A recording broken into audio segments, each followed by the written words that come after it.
Nobody ever said that being in the light and seeking the light was easy. It isn't. But on the other hand, the darkness is very easy to find. It's very easy to fall into. It takes no real effort. We can all do it, and we all do it. Darkness fills our lives, often fills our thoughts, and the idea of looking for the light is just too difficult, and also it's silly. A lot of us kind of like the darkness. We like the misery. We like to be a little bit depressed. Now, in my case, I was given a double whammy by losing both my sons to addiction and taking their own lives and overdose. One son was 29 when he died, and then the following year the other one was 27 when he died. Both by their own hands, both after many, many years of addiction and alcohol. So I have the dark thrust upon me, and it is dark. I have this feeling that I will never see the light again, and that I don't deserve it even if I did, because somehow the boys' deaths are all tied up with me and my fault. If I had been a better mother, they wouldn't have done it. If I had been a better person, they wouldn't have done it. If something about me was different, then they'd be okay. So it's all about me. It was all about my failing, and it's a terrible chasm to fall into. The fact that we have lost somebody, even if it's to suicide, even if it's to awful deaths, or it's not, maybe it's just a peaceful death. We can be crippled by guilt and shame, and the only thing that we think about is how we failed all through their lives, and we can link their deaths to our failings and the times we weren't nice to them, the times we didn't answer the phone, the times we told them what we thought of them, the times when we turned our back on them. If only things were different. Now, I say the Rosary every morning. I am a Catholic, and I chose to do this because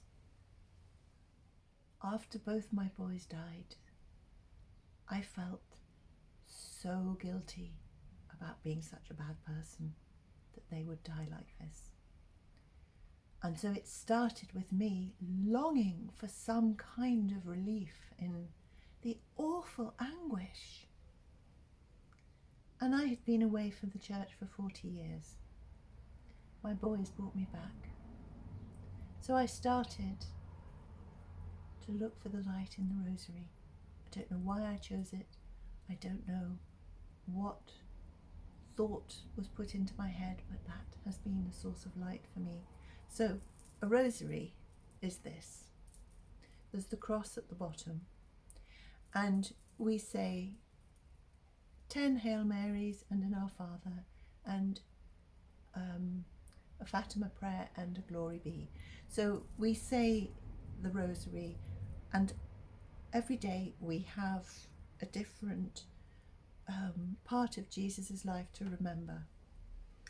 Now, when I started saying the Rosary, I was not a friend of Jesus because I didn't really care one way or the other. I knew God was there, but I couldn't work out where Jesus was. And this is an ongoing thing, my relationship with Jesus. Thank God that Jesus is kind and doesn't mind as long as I try. However, the Rosary.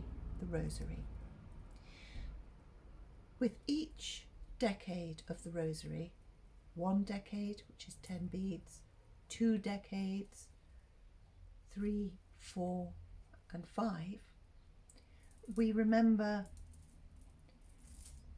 what we call mysteries. And the mysteries center around the sorrowful mysteries, which is Jesus's death and the terrible way in which he died. We have the glorious mysteries, which is his resurrection and his mother Mary being the Queen of Heaven. And we have the joyful mysteries, which is the announcement of Jesus's birth and his birth. And we have the luminous mysteries, which are luminous moments of light in Jesus' life. Right. You have to work at these things because you can't remember them all at once, but I do. I've been praying this for over 3 years now, every single morning. And what I have come up with through this rosary journey is that nobody said that the light was easy. When I was saying the joyful mysteries recently, on the day, the 2nd anniversary of my younger son's death by hanging here in my own house where I found him, I didn't feel like saying joyful mysteries about the conception and birth of a very holy person, because the conception and birth of my very holy person turned out to be absolute rubbish because he killed himself. And I didn't want to do it, but I did do it. And do you know what? What I felt, which is the act of the light during that rosary, was I remembered the absolute joy of being pregnant. I remembered the joy of anticipation and the fact that I didn't know what was going to happen.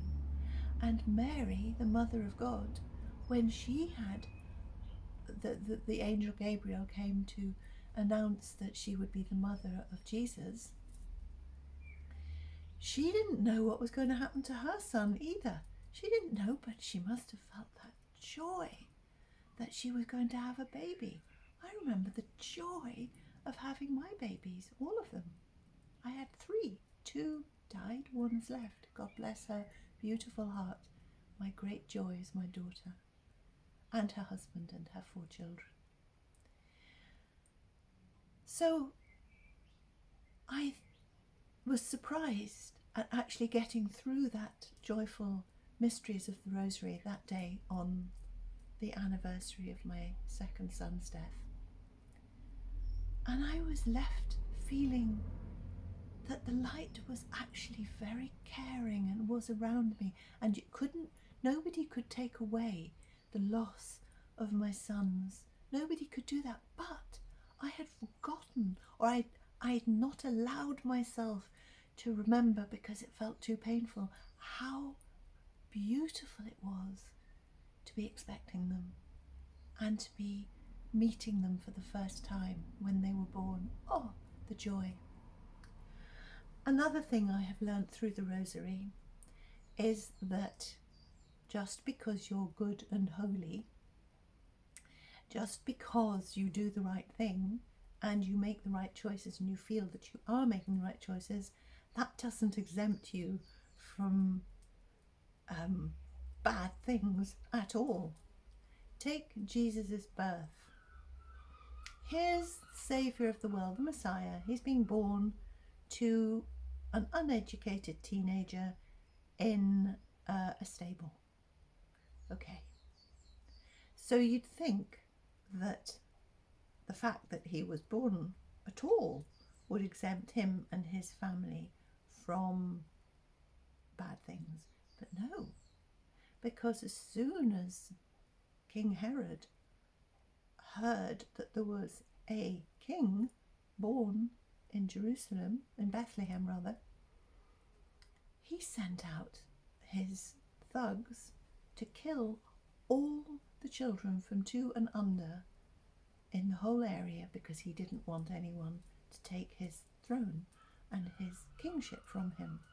Now the fact is that Mary and her husband Joseph and the baby Jesus were warned in a dream and they went off to Egypt to escape it. But it's like he's just like being born and already the baddies are after him, and already it's not a given that he'll be okay. Well, I think because he's the Son of God, he probably would be okay, but you're not exempt. Even when you are doing the right thing, and even when you're the Son of God, you're not exempt from difficult things, from trauma and danger. Also, take his mum, Mary, who was a teenager, like I say. Now here, she's unmarried at the time, and she gets married to Joseph. and they have to go to Bethlehem to as part of a census, which is called for everybody in the area. They've all got to go. She's like 9 months pregnant. She sits on a donkey. Now you think, if she is so holy and having the mother, and she's being the mother of God, and this Messiah is going to be born any moment now, that somehow the way would be clear for her. There would be a little golden path with angels waving fans on the way, and when she gets there, there'd be a little room for her, and she could have a baby. No, she has to sit on a donkey and probably walk, and she's 9 months pregnant. I can imagine sitting on a donkey at that point is not going to be easy. Anyway, she does it. That's the way it goes. And when she gets to Bethlehem, all the rooms are taken. But because God is watching over her, they get a cattle buyer. And that's where she goes to have a baby. Can you imagine having a baby at home when you're not expecting it? You know, you go into labour and you have your baby. That might, that's quite stressful if you haven't chosen it. But to not be able to have your baby anywhere except on some straw in a cattle byre, attached to an inn, and you're a teenager, and this is the Son of God. It's like nobody guaranteed and nobody said this was going to be easy. You're going to do it. Bless you, Mary, for having Jesus. But nobody said it was going to be easy. This is like the journey of life. We have our difficulties, and we, all of us who are grieving, who are left with the chasm of darkness opening up in front of us, we could fall into it. We could do. And we imagine that we have to, because what has happened has been so catastrophic. But my point is, we don't have to. We can choose the light, and the light won't banish everything. We won't. When we choose the light, whatever that is for us, and whatever it is, it lifts us up. It is a spiritual high. Even if you don't have a spiritual life, the good things that lift us up are spiritual. They're not going to just banish all our suffering, but they are going to make us stronger, and they are going to give us hope. They are going to raise, if here is the darkness and here is the light, and we are here and we go down here, we feel we can't come up there, but we can. Look, we can come through into the light. It doesn't take away our pain, but our heads are above the parapet. We can see there is hope. And looking for the light is part of the darkness and the grieving process. You know, you can't have the dark without the light. You can't have the light without the dark. Imagine a really, really bright room. You're in a bright room, and in the corner there's a little bit of dark. Do you notice it? No. Imagine a dark room, absolutely black dark, and in the corner there's a spot of light. Do you notice it? Yeah, can't take your eyes off it. What I want to say about this darkness and light, and about the fact that we often sink into such despair and despondency, is that that's all part of the process. It's all part of the process.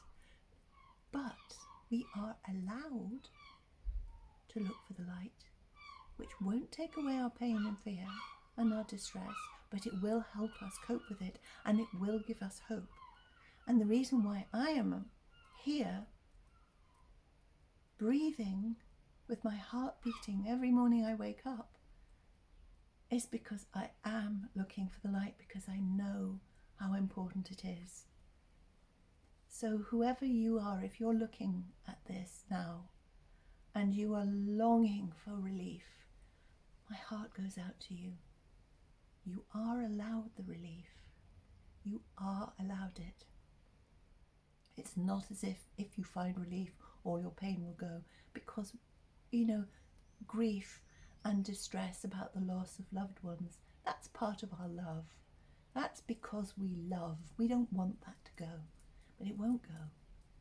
But you are not your grief, and you are not the person who you lost or the people you lost.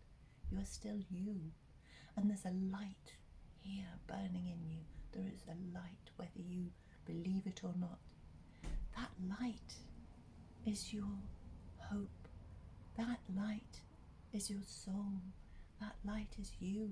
You are light, though you probably don't believe it. There are times when I don't believe I have any light, because I think, how could I lose two boys?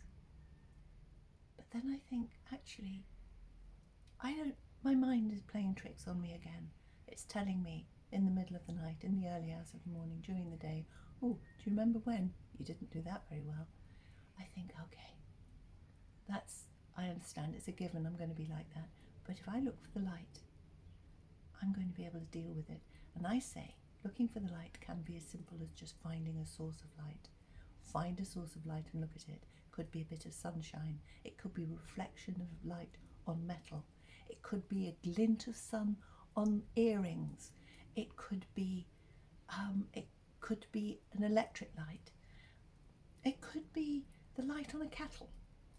Look for the light. It's a circuit breaker. If you are intending to find the light, look for a source of light, take it from there, and believe that you are allowed that light, which will not take away your experience, will not take away all your pain, but it will make you able to cope, and it will give you hope, and it might separate you sometimes, your own light, from the distress that you feel, just so that you can breathe for a while, because we know it's a given that when we're in deep grief, it will come back and it will do this. But sometimes we think that's what it will do and stay down, but no, it goes up as well. So God bless you. God bless you. If ever you felt like you wanted to say a rosary, please do. A rosary is a beautiful thing. I call it my holy hour every morning. And sometimes I think of a shopping list all the way through. Other times I think, wow, nobody guaranteed that being in the light would be easy. But being in the dark is an absolute pain in the bum. And it's easier to go into but hard to come out of. But so brilliant when we do, when our head goes above the parapet. God bless you. Bye bye.